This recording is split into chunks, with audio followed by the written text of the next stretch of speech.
Hey guys, welcome back to my channel. आज हम explain करेंगे मनी हाइस्ट सीजन 5 के वॉल्यूम 2 का एपिसोड नंबर 7। अगर आपने इसका 6 एपिसोड नहीं देखा है तो आई बटन पर वो आपको मिल जाएगा। तो वीडियो को स्टार्ट करने से पहले आप सबसे छोटी सी रिक्वेस्ट है कि प्लीज़ चैनल को सब्सक्राइब करें और बेल नोटिफिकेशन आइकन को दबा दें। इससे चैनल को काफ़ी सपोर्ट मिलता है। तो चलिए बिना टाइम वेस्ट करे वीडियो को स्टार्ट करते हैं। हम देखते हैं कि पुलिस तमायू की बिल्डिंग में पहुंच जाती है। वो तमायू के पास जाती है तो तमायू पुलिस वालों को सैरा और प्रोफेसर को ढूंढने के लिए भेज देता है। तो पुलिस वाले हर घर की तलाशी ले रहे होते हैं। तब प्रोफेसर और सैरा उस लेडी को वहां पर बांध देते हैं जिसके घर पर वो घुस गए थे। फिर वो रस्सी की मदद से वहां से नीचे आ जाते हैं। वो लोग जैसे रोड पर आते हैं तो वो देखते हैं कि पुलिस ने नाकाबंदी करी हुई होती है और वो हर इंसान को चेक कर रहे होते हैं। तो वो दोनों घबरा जाते हैं और एक बिल्डिंग के अंदर घुस जाते हैं। दूसरी तरफ हम मार्शले को देखते हैं जो कि उस जगह पर पहुंच जाते हैं जहां पर प्रोफेसर गए थे। वहां पर उसे प्रोफेसर का वॉकी टॉकी और ब्लूटूथ दिखता है। तब वो बेंजामिन को कॉल करता है और उन्हें बता देता है कि प्रोफेसर पकड़े गए हैं, सैरा के कब्जे में हैं। तो बेंजामिन कहता है कि मैं अपनी टीम के साथ यहाँ पहुंच गया हूँ। तब मार्शल कहता है कि तुम वही करो जो प्रोफेसर ने तुम्हें करने को कहा है। फिर हम प्रोफेसर और सैरा को देखते हैं जो कि चोरी से एक घर में घुस जाते हैं। फिर हम वहाँ पर पुलिस वाले को देखते हैं जो कि इस बिल्डिंग पर पहुंच जाते हैं। फिर स्टोरी पास में आती है और हम बर्लिन और प्रोफेसर को साथ में देखते हैं और वो लोग बातें कर रहे होते हैं। तो बर्लिन कहता है क्या आप हमारी बीमारी की वजह से इस प्लान में शामिल हुए हैं?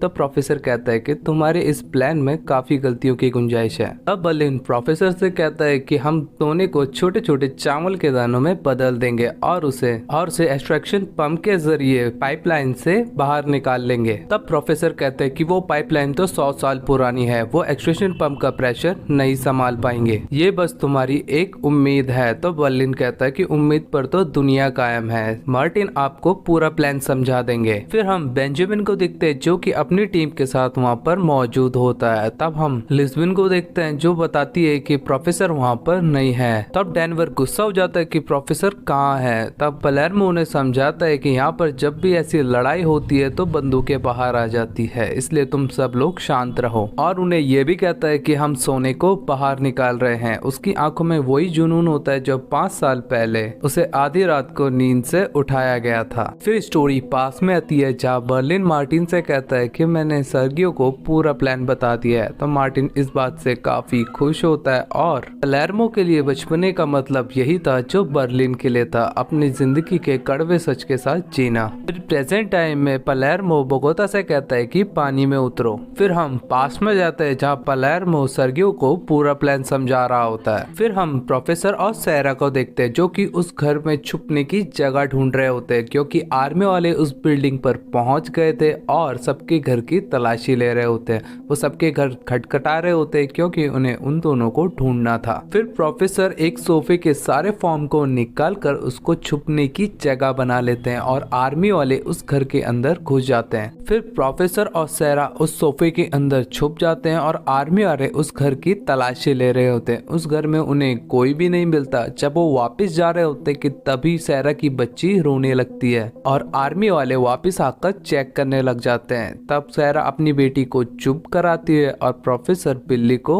जोर से धक्का देते हैं जिससे कि बिल्ली म्याऊं करने लग जाती है और आर्मी वालों को यही लगता है कि ये बिल्ली की आवाज थी और वो लोग वहां से चले जाते हैं। फिर हम पलेर्मो को देखते हैं जो कि सोने को उस मशीन में डलवा रहा होता है और एक्सट्रैक्शन पंप को पाइपलाइन से जोड़ता है जहां बोगोता उस एक्सट्रैक्शन पंप के प्रेशर को नाप रहा होता है और पलेर्मो प्रेशर के पूरे होते ही मशीन को ऑन कर देता है। तब पलेर्मो 10 से उल्टी गिनती स्टार्ट करता है और सबकी सांसें थमी हुई होती है। जैसे काउंटिंग खत्म होती है पर पाइप से कुछ भी हलचल नहीं होती। तब वो बेंजामिन से पूछता है कि वो कुछ हो रहा है। तो बेंजामिन कहता है कि अभी तक पाइप से कुछ भी बाहर नहीं आया। इस बात से पलेर्मो निराश होने लग जाता है और मशीन के आगे बैठ जाता है और मशीन से विनती करने लग जाता है कि स्टार्ट हो जा, इस मौके पर धोखा मत दे, क्योंकि उसे अपने पूरे प्लान और अपनी मेहनत पर भरोसा होता है। और थोड़े टाइम रुकने के बाद सोना वहां से बाहर आने लग जाता है। इस बात से सभी लोग काफी खुश होते हैं। फिर हम प्रोफेसर और सैरा को देखते हैं जब प्रोफेसर सैरा के लिए खाना बनाते हैं। तो प्रोफेसर सैरा से कहते हैं कि तुमने काफी टाइम से कुछ खाया नहीं है, ये खा लो। तो सैरा कहती है कि मेरे लिए कभी कभी किसी ने ऐसा नहीं किया, सिर्फ मेरे हस्बैंड को छोड़कर। वो प्रोफेसर के साथ अपने इमोशन बांट रही होती है और रोने लग जाती है। फिर हम हेलसिंकी को देखते हैं जहाँ डॉक्टर उसे कहती है कि हमें तुम्हें बेहोश करना होगा क्योंकि हमें तुम्हारी टांग का ऑपरेशन करना है। तो हेलसिंकी खुद को बेहोश करने से मना कर देता है और डॉक्टर से कहता है कि तुम मेरा ऑपरेशन ऐसे करो, मैं सह लूंगा। फिर हम मनीला को देखते हैं जो कि स्टॉकहोम को बता देती है कि मैंने और डेनवर ने आपस में किस किया, जिससे कि स्टॉकहोम को काफी झटका लगता है और वो वहाँ से दवाई लेकर चली जाती है। फिर हम उस सोल्जर को देखते हैं जो कि छुपकर अपना काम कर रही थी। फिर हम देखते हैं कि सोने को जोर शोर से पिघलाया जा रहा होता है और काम पूरी तेजी से होता है। फिर हम सैरा को देखते हैं जो कि प्रोफेसर को ढूंढ रही होती है और प्रोफेसर को एक मोबाइल मिलता है जिससे कि वो अपनी टीम से कनेक्ट करता है और बेंजामिन को एक मिशन देता है। फिर बेंजामिन मार्शलिया के पास जाता है और उसे कहता है कि प्रोफेसर ने हमें एक मिशन दिया है और वो सामान लेकर एक रोड की नाकाबंदी कर देते हैं। उनके सामने कचरे का ट्रक आता है तो वो कचरे के ट्रक और ड्राइवर को हाईजैक कर लेते हैं। वो दोनों ड्राइवर को रस्सी से पेड़ पर बांध देते हैं और उस ट्रक को लेकर उस जगह पहुंच जाते हैं जहां पर प्रोफेसर होते हैं। प्रोफेसर कचरे की पेटियों को काटकर उनके अंदर छुप जाता है और वो लोग उन कचरे की पेटियों को उठा लेते हैं और प्रोफेसर को ट्रक के अंदर लेकर आते हैं और प्रोफेसर वहां से